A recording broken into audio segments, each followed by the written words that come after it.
हम मीनू झा उपस्थित छी एकटा भक्त प्रहलादक गीत लऽ कऽ। माताजी उपस्थित छथि, हम संग दऽ रहलियनि हँ। कोशिश करै छी सब गोटेके नीक लागय। धन्यवाद। जय मिथिला, जय मैथिली। हमरा राम जे आधार कहत प्रहलाद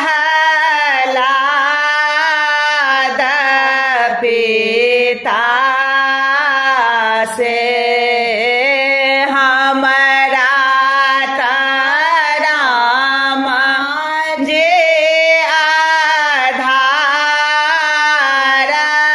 कहत प्रहलाद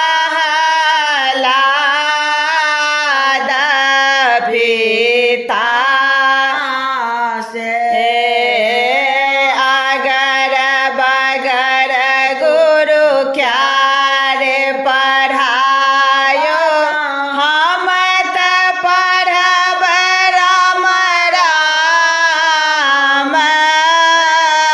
अगर बगर गुरु क्यारे पढ़ायो, हम त पढ़ब राम राम।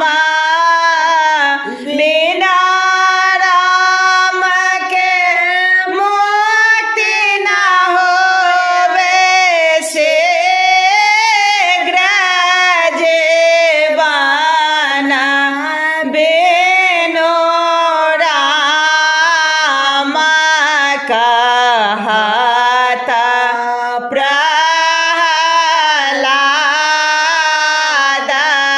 पिता से, हमरा राम जे आधार कहत प्रहलाद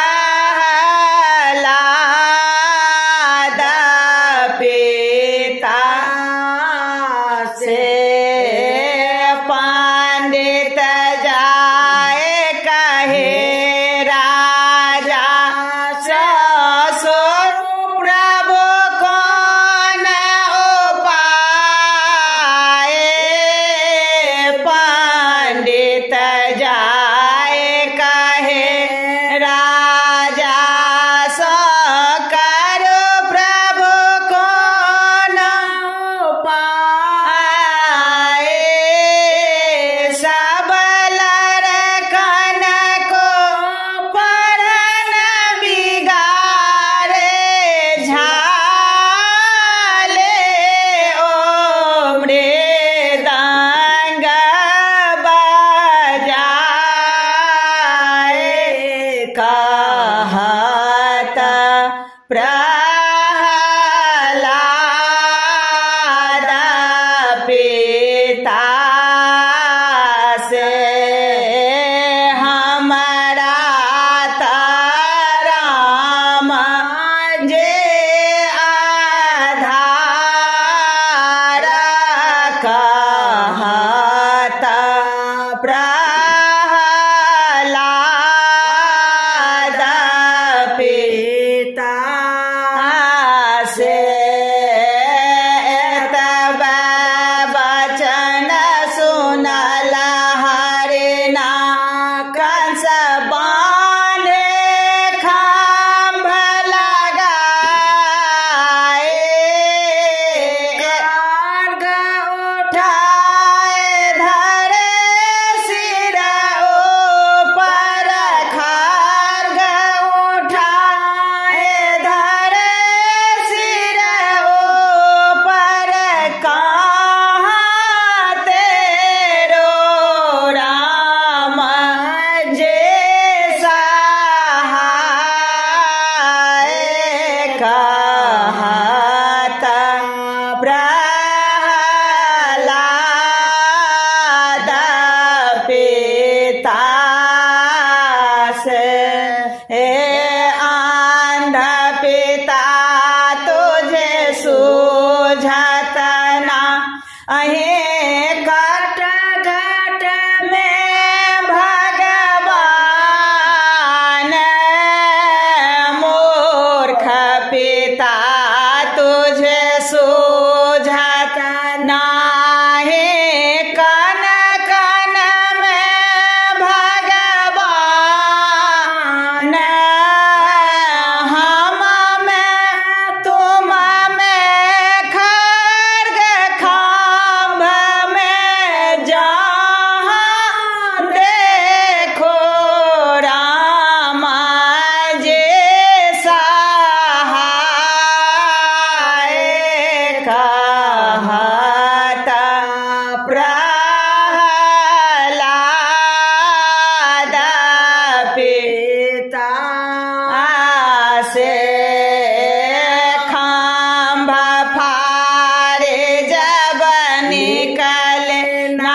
जब निकले नारायण नरसिंह रूप धरायो